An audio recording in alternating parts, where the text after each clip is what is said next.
Lecture 1 of Crash Course,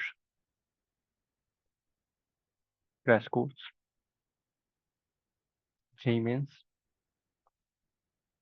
2025. ठीक है,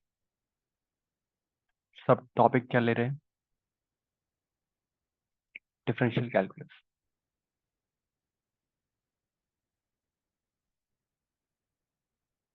differential calculus, ठीक है, चलिए शुरू करते हैं। Here is our first problem from limits. It is given basically limit x approaches 0, e raised to the power cos alpha raised to the power n minus e divided by alpha raised to the power m is equals minus e upon 2. We have to comment then m by n equals what? Okay, fine. So clearly, if n approaches 0, right? So alpha raised to the power 0, that is 1. एक second, sorry, यहाँ पे alpha है, wait है, limit alpha approaches 0, ठीक है, तो ये 0 हो जाएगा, e की power basically cos 0, that is 1, तो e minus is 0 and that is 0, basically 0/0 form बन रहा है। क्या किया इस स्टेप पे? क्या किया?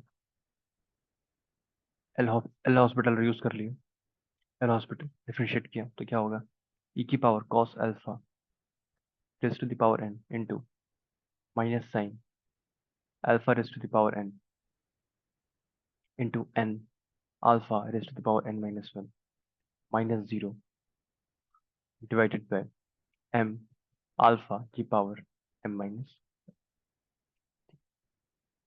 ये डेरिवेटिव आएगा, कोई दिक्कत नहीं। इसकी वैल्यू कितनी given? Minus E divided by, ठीक। अब देखिए, ये वाली जो वैल्यू है, इसकी तो लिमिट एग्जिस्ट कर रही है, दैट इज 1, ई की power cos 0, that is cos 0, right, basically, ठीक है। तो ये कितना हो जाएगा? ई की पावर cos 0, दैट इज ई। समझ आ रहा है? देखिए, cos 0 दैट इज 1, हो जाएगा ई मल्टीप्लाइड बाय, देखिए, हमें है इसको इसको इसकी कर सकते हैं कि एक सेकंड यहाँ पे देखिएगा ध्यान से। ये कितना हो जाएगा? N upon m, e into n upon m into alpha की power n minus m into minus sine alpha की पावर एन। यहाँ पे ऐसे कर सकते हैं, अल्फा की पावर एन इंटू अल्फा की पावर एन। तो इसकी लिमिट कितनी हो जाएगी?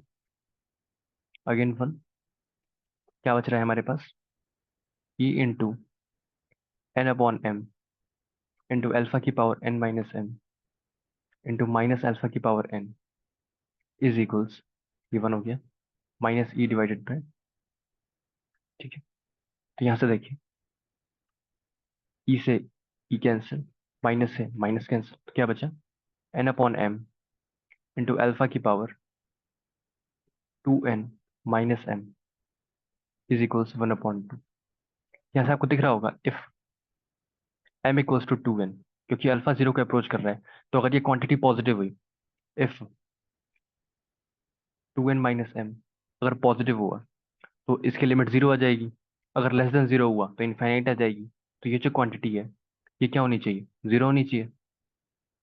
तो आपको पता होगा ना, अगर 0 पॉजिटिव, 0 की कुछ भी पावर हो, तो वो 0 हो जाएगा, और अगर 0 माइनस हुआ तो कितना हो जाएगा? आपको समझ आ रहा है? बेसिकली 0 हो जाएगा, राइट, 1/0 नेगेटिव, 1/0 प्लस हो जाएगा, ठीक है। तो एग्जिस्ट करने के लिए ये क्वांटिटी 0 होनी चाहिए, इसका मतलब m की वैल्यू 2n होनी चाहिए। m की वैल्यू 2n है, तो लिमिट भी 1/2 आ जा रही है। इसका मतलब m अपॉन n की वैल्यू कितनी आ जाएगी? 2 आ जाएगी, ठीक है। ये क्वेश्चन था जेईई एडवांस्ड 2015 का, और simple problem, a little bit analysis type, ठीक है। चलिए आगे बढ़ते हैं, नेक्स्ट क्वेश्चन देखते हैं।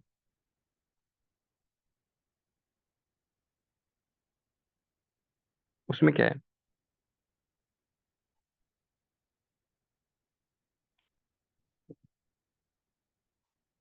लेट्स से ये question, limit x approaches 1, 100 upon 1 minus x की power 100 minus 50 upon 1 minus x की पावर, इसकी लिमिट हमें कैलकुलेट कर।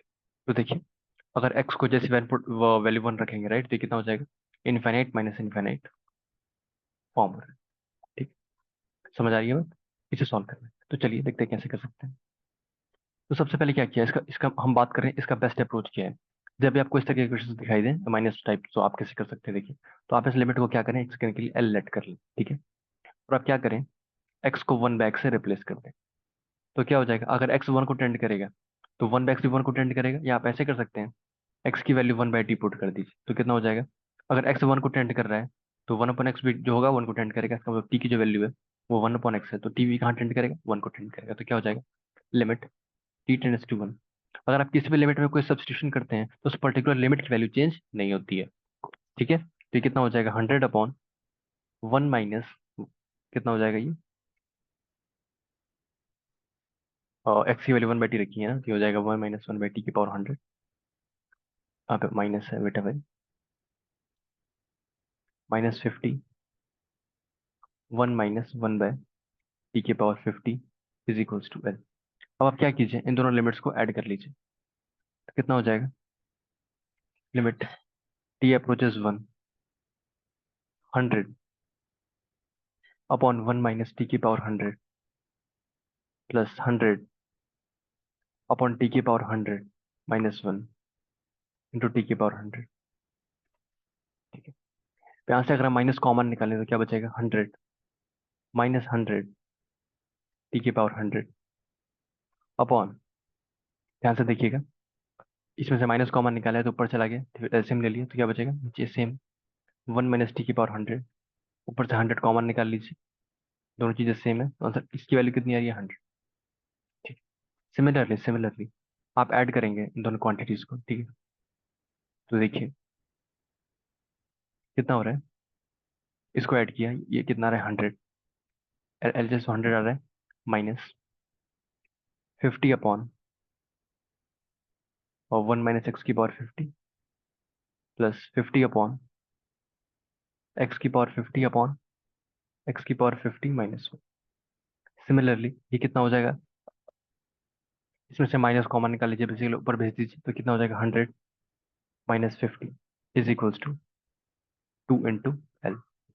बात समझ आ रही है, दोनों लिमिट्स को हमने ऐड कर दिया है, तो L plus L 2L is equals 100 - 50, तो एल की वैल्यू कितनी आ जाएगी, 20।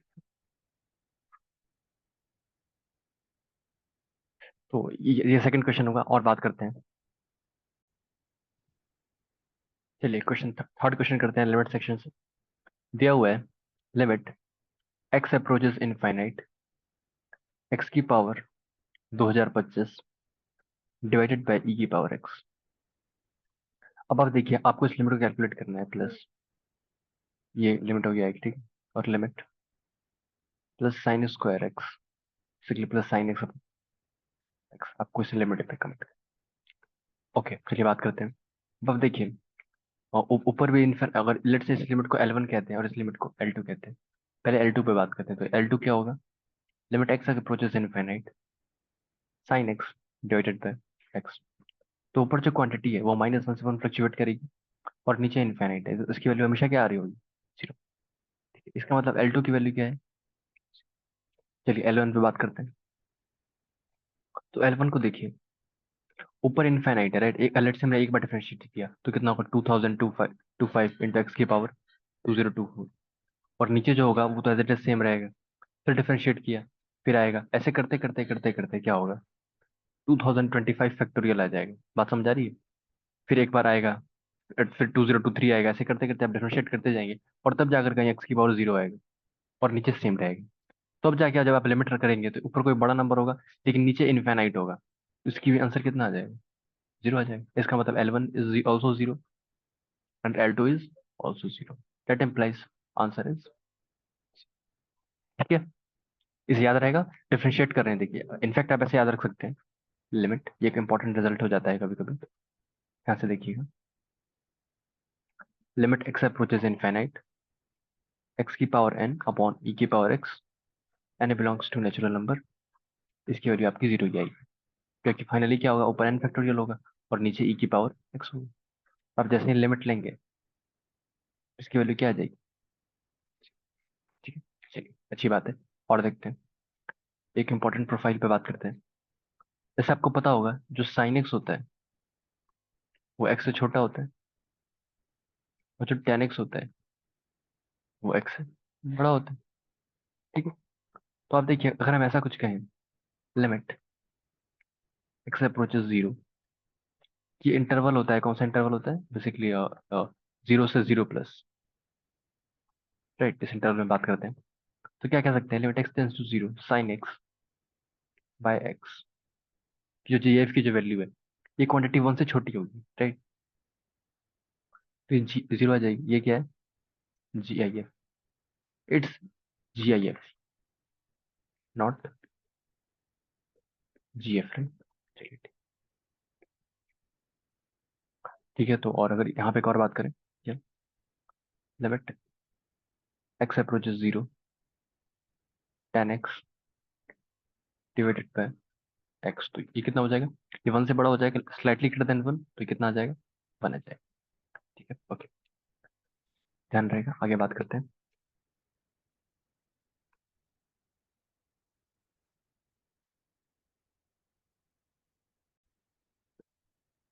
चलिए टफ क्वेश्चन सॉल्व करते हैं, मल्टीपल करेक्ट एडवांस लेवल।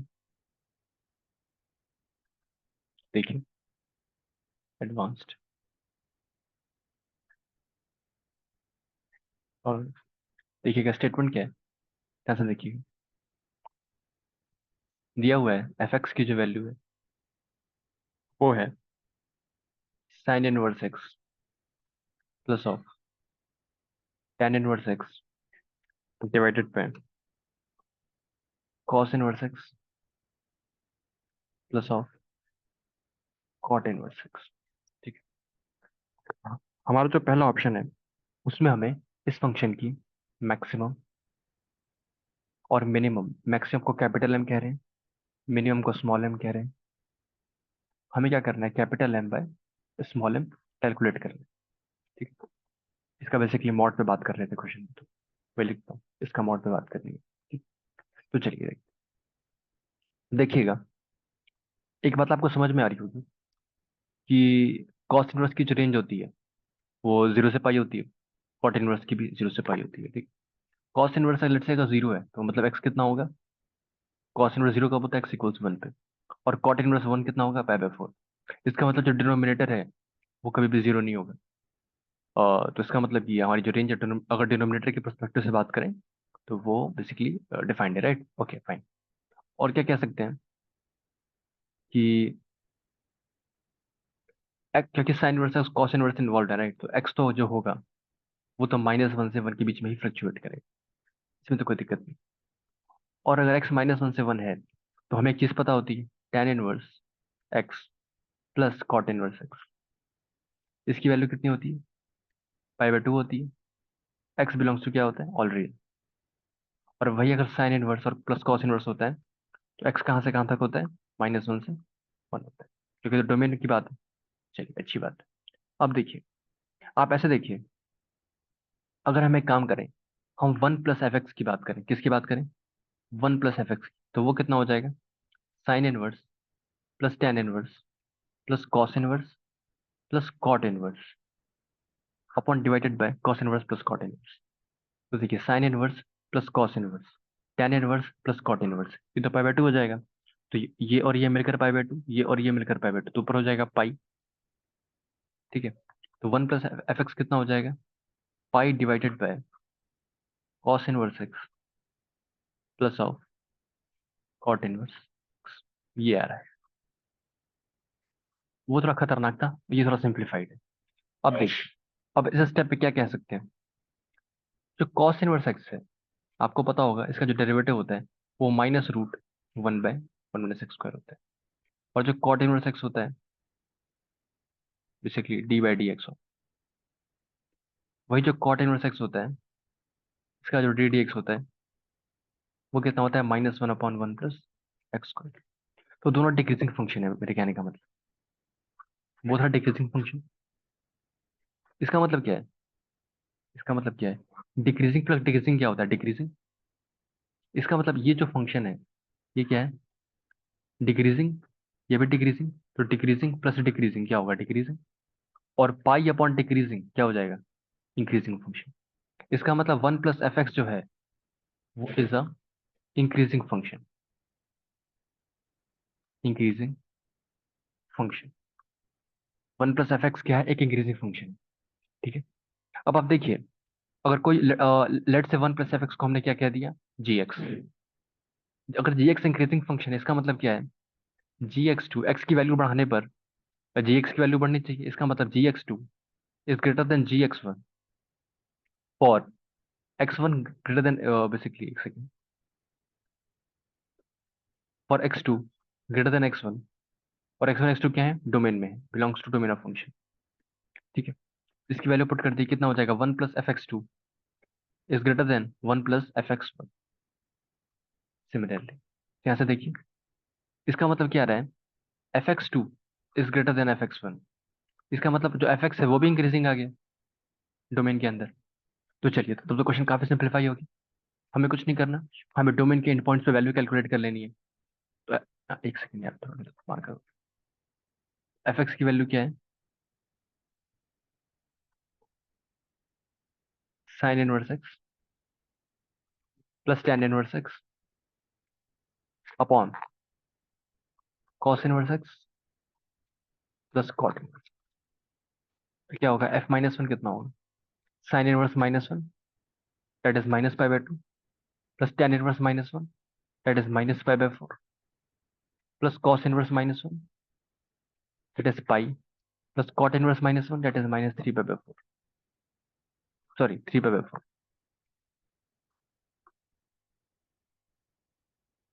कितना हो जाएगा? -3π/4 अपॉन 7π/4, दैट इज -3/7। ठीक है। अब बात करते हैं f1 की। तो f1 पे क्या होगा? Sine inverse 1 π/2, tan inverse 1 π/4, cos inverse 1 0, cot inverse 1 π/4। कितना हो रहा है? 3π/4 अपॉन π/4, दैट इज 3। जो फंक्शन की मैक्सिमम वैल्यू है वो कितनी है? 3। मतलब f(x max) equals to m max equals to m dan, that is equals to 3। वही अगर बात करें f(x min), तो ये कितना हो जाएगा? -3/7। दोनों को डिवाइड कर दिया तो क्या होगा? 3/-3/7। और दोनों का मॉड ले लिया, कितना आ जाएगा? 7। तो जो फर्स्ट पार्ट था उसका आंसर कितना है? 7। चलिए, सेकंड क्वेश्चन पे बात करते हैं। इसी क्वेश्चन, वो क्या बोल रहे हैं? वो क्या बोल रहे हैं बेटा भाई? वो बात कर रहे हैं नंबर ऑफ सॉल्यूशन की। तो उनका क्वेश्चन है नंबर ऑफ सॉल्यूशन ऑफ, इसी क्वेश्चन का पार्ट है, वही वाला f(x) है। f(x³ plus 40 sorry, x³ plus 14x² plus 13x -5 is equals f(1 - x² plus x³। ठीक है। अब आपको पता होगा कि जो फंक्शन है वो इंक्रीजिंग फंक्शन है। तो अगर फंक्शन इंक्रीजिंग होता है और f(x1) अगर f(x2) के इक्वल है, इसका एक ही मतलब है x1 should be equals to x2। ठीक है। क्योंकि इफ फंक्शन इज इंक्रीजिंग, तो अगर ये इक्वेशन लिखी है कहीं पर, इसका मतलब। और इसमें एक और बात क्लियर होनी चाहिए कि जो x1 x2 है, इनकी जो वैल्यूज हैं वो -1 से 1 के बीच में लाई करनी चाहिए। क्योंकि जो f(x) है वो -1 से 1 के बीच की वैल्यू सस्टेन कर सकता है। ठीक है। तो ये जो क्वांटिटी है उसकी हम वैल्यू में चेक करनी होगी जो सोल्यूशन आएगा। चलिए चेक करते हैं। ओके, तो देखिए, पहले इन दोनों क्वांटिटीज को इक्वल करते हैं। ये आपको समझ आएगा वो कॉन्सेप्ट जो मैंने बताया, इसे इरेज कर देते हैं। इनफैक्ट हम शॉर्ट में लिख सकते हैं यहाँ पे f(x1) equal f(x2)। if f is increasing, then x1 equals to x2, इसको इक्वल किया तो कितना होगा x³ प्लस 14x² और f के अंदर ये वाली वैल्यू जा रही है राइट, इसका मतलब ये वैल्यू जो है वो -1 से 1 के बीच में लाई करनी चाहिए।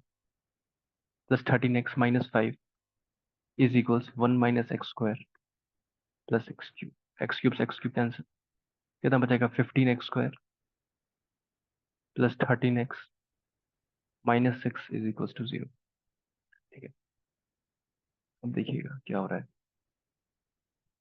x की वैल्यू क्या आ रही है, -13 plus minus square root of 169 प्लस 360, I guess that is correct, that is 30। कितना हो रहा है 360 और 169 9, 4 4 12, कितना हो जाएगा 520 23 माइनस -13, कितना हो जाएगा -13 प्लस -23 डिवाइडेड बाई 30, तो कितना हो जाएगा 10/30, और ये कितना हो जाएगा -13